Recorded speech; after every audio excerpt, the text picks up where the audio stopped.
your SBR exam will have two sections, Section A and Section B. Section A will have two questions. One question will be for 30 marks, and one question, the second question, question number 2, is for 20 marks. Okay. Then you have your Section B, and in Section B, what happens that you've got two questions, each for 25 marks each. So it looks like you've got exam like this: 30, 20, 25, and 25.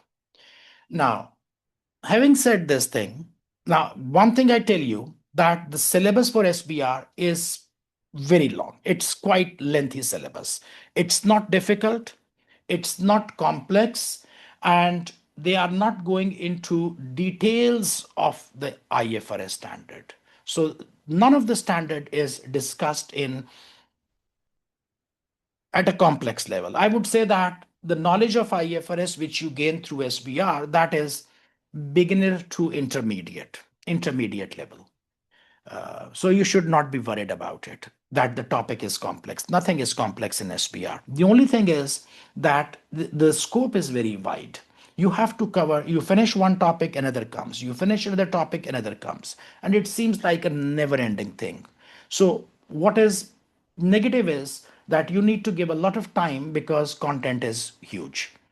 But the good side is when it comes to exam, that you exactly know that in question number, this is 30-mark question, I am going to get this thing only from consolidation. So that's a good thing. And consolidation, there are 4 standards. If I do those 4 standards, if I do the practice for consolidation question, I will be good to go. 30% of the exam is from consolidation. So in other ACCA papers, you are really not sure. Okay, you think that this is a big possibility that investment appraisal will come, but there is no guarantee. But here there is a guarantee you have. So you say, okay, consolidation, I'm going to do good. In the second question, which is for 20 marks, again, there will be something about ethics for sure. This is also a guarantee you have. Maybe 8 marks, something like this. So it means that almost 38% of the exam, you know. So 8 marks or 10 marks or 6 marks of ethics, and then some other topic. Okay. So at least you know that 35 to 38% or maybe 40% ethics could come for 10 marks as well. So you exactly know that 40% of the marks, so it's a big thick book. It's a big thick thing which has got 40 topics or maybe 30 topics. And out of 30 topics, these 2 topics are going to cover 40% of the exam. So that's a good news. Then you've got then you have these 2 questions, and these 2 questions, the first 2 questions are section A, and then the 2 questions in section B, every question will have approximately 3 parts: A, B, and C. A, B, and C. A part is for 10 marks, B part is for 7 marks, C part is for 6 marks, and so on, something like this. Maybe A is for 12 marks, B 8 marks, C only 5 marks, something like this. Now, here the problem is, which you need to be careful, that in SBR what happens, that this is one part for 12 marks. And this is not going to come from one single standard. So it means that I have here 2 parts minimum here, 3 parts minimum here, and then 3 parts minimum here. Okay. This is question number 2, question number 3, question number 4. Part A, part B, here you will have A, B, and C, A, B, and C. So you are seeing at least 8 requirements are there. Forget about question number 1, which is consolidation. Except from consolidation, in question 2, 3, and 4, you probably you are going to face 8 or 9 requirements in form of part A, part B, part C, and so on. And in these 8 or 9 requirements, the examiner will very intelligently test your knowledge probably on 15 different standards, maybe 15 different standards. So the problem with SBR is, I said that The concepts are not very difficult. The subject matter itself is not very difficult. Those of you people who have done financial reporting good and you have sufficient knowledge of financial reporting standards from F7, many of the topics they have very similar knowledge. For example, when it comes to IS 16 PPE, your F7 knowledge is 100% acceptable in SBR. You don't need anything new in SBR. Whatever you learned in F7, the same thing. Similarly, if you talk about IS 10 events after the reporting period, if you talk about foreign exchange, almost foreign exchange, there could be few things in consolidation, but foreign exchange itself is very simple, straight. So a lot of knowledge you are taking from FR. But the problem in SBR, what comes is that he gives you one question, which is part A, and this is the requirement. And this requirement, actually, he's asking you three things in one part. And these are three different accounting standards. It is quite possible that in one requirement of 8 marks or one requirement of 9 marks, your knowledge of four standards will be tested, or three standards will. Three is very common, exceptionally four. I remember if you have taken the IFRS, the SBR course with on our financial instrument section, IFRS 9, I have done one past exam question. That one past exam question was for 8 marks. And for these 8 marks, the short scenario, he actually, the examiner, it required some explanation from IFRS 9, IS 16 PPE, IS 37 provision, and IS 2 inventories. Now imagine four standards are tested in one short scenario of 8 marks, which means that each scenario is for each part is for 2 marks each. So for 2 marks, how much detail are you going to touch? Of course, not much detail. It's just 2 marks, 2 marks for one. So what you need to do when you read the scenario, you need to understand that how many requirements this one particular question has. Maybe it has three different requirements, and or maybe it has three different standards which are being touched, and I need to answer all three of them. This is for 9 marks. Okay, this is for 9 marks, and there are 3 marks allocated for this, 3 marks allocated for this, 3 marks allocated for this. Somehow when you read this requirement, you ignored this thing and you assumed that these are the only two things which I have to touch, and you only responded these two areas because you never noticed it. And what you did, you really did good. You got 2 marks out of three here, which is something like 60%. And here you also got 2 out of 3, which is not bad. So you got 2 out of 3, 2 out of 3, which is 60% here, 60% here. But when you make a total, you got 4 marks out of 9, because this one requirement you ignored right away. So 4 out of 9 is not even 50%. 50% is 4.5. You actually are scoring 40%. You are scoring 40%. And then you come back and you say, oh, I attempted this question. I attempted it fully. I don't know what happened. Why did I not succeed? Because you did not, because whatever you wrote was correct and you were given very fair marks. But the thing is that you will not be given marks for something which you did not attempt. You just ignored it. So what you need to do, that this is a question for 25 marks. This is part A, this is part B, this is part C. Quite possible it has two requirements, it has two requirements, maybe it has three requirements. So the structure of exam itself, syllabus is not difficult. Topics are not in detail. The topics themselves are not difficult. What you need to be able to, or make yourself capable of, is to understand how to read the question, how to understand what is the requirement, and then you start answering. Then it will not be difficult. Like there are some topics, some subjects like AFM, it has very complex calculations. AFM, you need to, how to say, do a lot of practice, because difficult formulas, long calculations, lengthy workings, a lot of that. But in SBR, The knowledge is not so difficult. Okay, exam structure.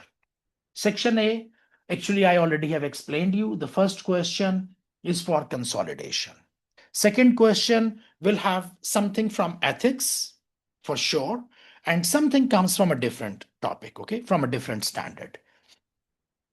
Section B, two questions, question 3 and question 4. It will come from multiple standards. Section B could deal with any aspect of the syllabus, but will always include either a full question or part of questions that requires the appraisal of financial or non-financial information, etc.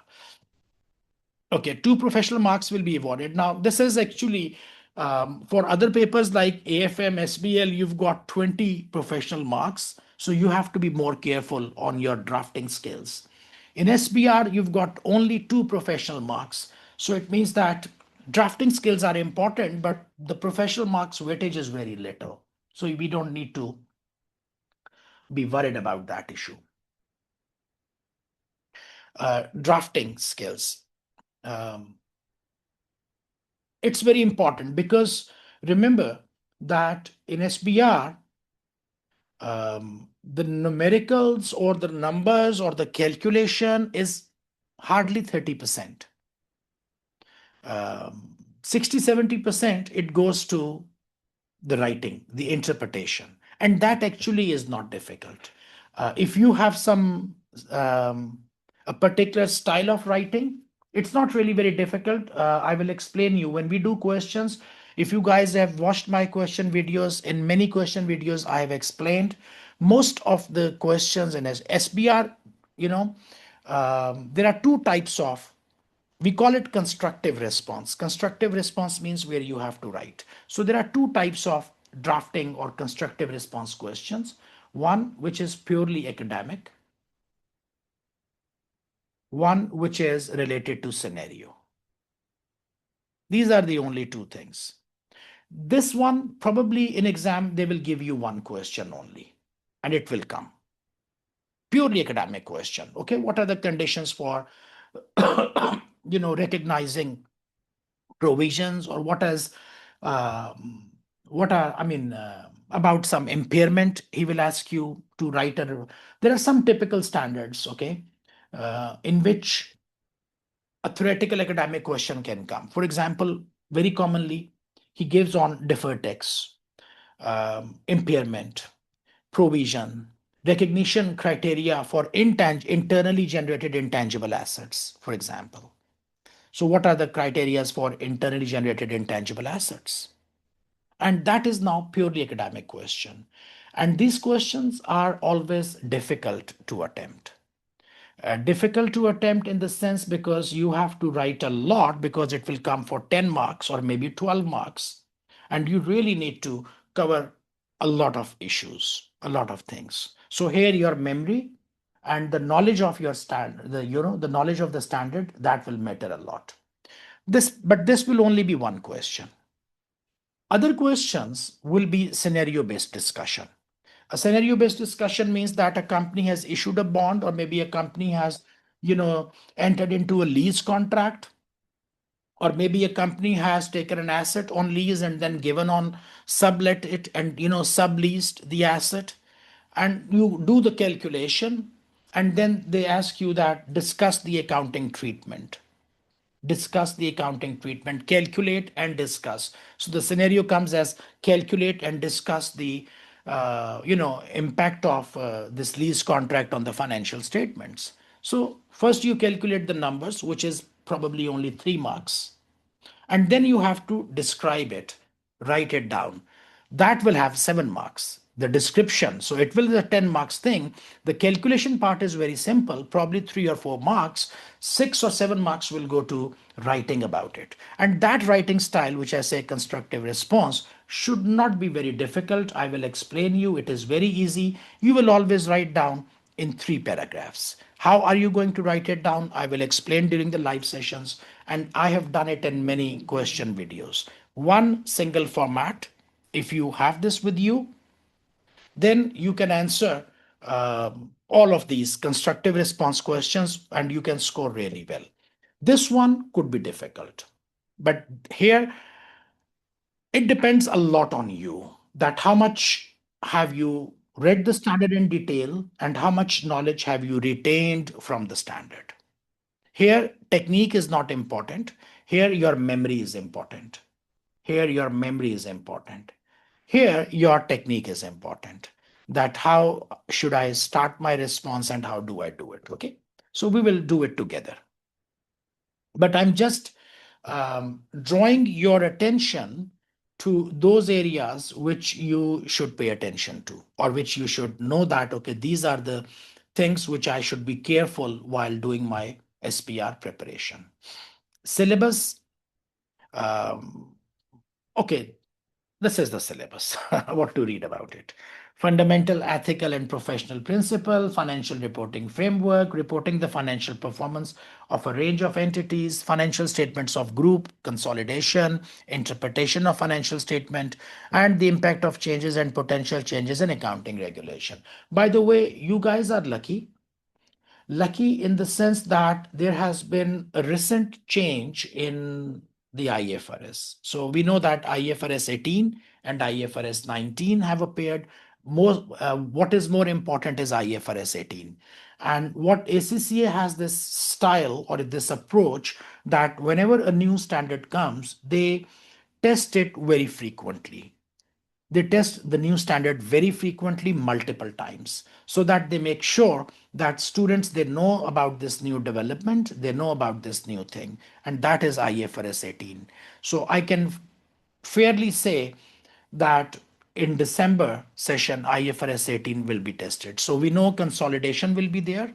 We know that ethics will be there, and we exactly know that IFRS 18 will be there. Okay. So one more topic we can identify. Now, key syllabus areas, like I said, that depth versus the breadth. So they don't, you know, dive deep into the standards. Standards are discussed or done at a very intermediate level. So you should not be worried about the complications or complexities in the scenarios, but it is about the breadth. You have to cover everything, because one single question you hardly could find, except for that one academic writing question, which I said that one scenario can come academic writing. That is the only one which can come for 10, 12 marks, and it only is about one particular standard, maybe about recognition criteria of internally generated intangible assets, maybe revenue recognition criteria, or something else. Other than that, all other questions, they will have multiple standards. So you will not be able. So, like I said, that this particular question will have three requirements.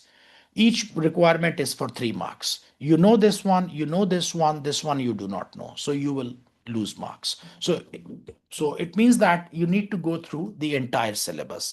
You cannot pick up the topics. Um, Relationship between different standards, this is what will come in the descriptive writing thing, that how to draw a relationship between the standard. So if this is the accounting treatment suggested by the standard itself, but why the standard is suggesting it, I mean, why do we do that? What we do that? So what you are doing is actually linked to the conceptual framework. And this is my approach when I teach accounting standards. I try to make references to the conceptual framework so that you remember that standard is based on the conceptual framework. If a standard says do this accounting treatment, so we should be able to draw a reference from conceptual framework that why the standard is saying it, because it was given in conceptual framework.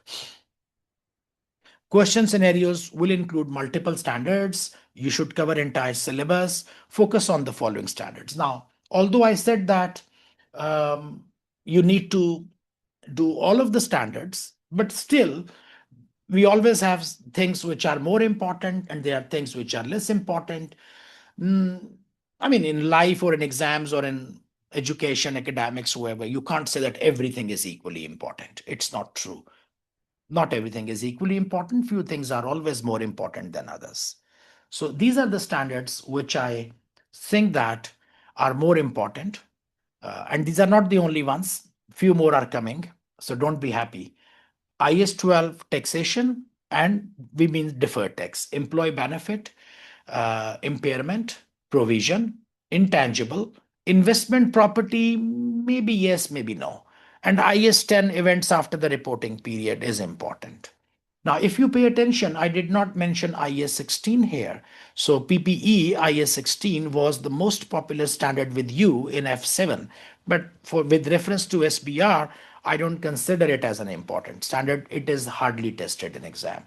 Yes, what is very important, if you ask me, okay, among these, which one are more important? Oh, this one, 38, intangible asset, 36, impairment, 12, deferred tax.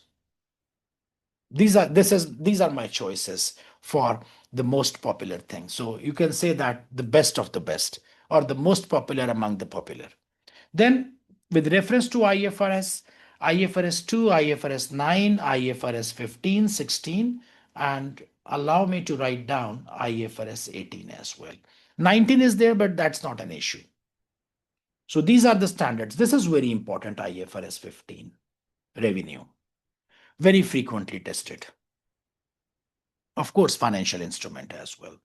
And then these are the standards which are with reference to consolidation. Business combination, IFRS 10 consolidated financial statements, 11 joint venture, 28 equity accounting.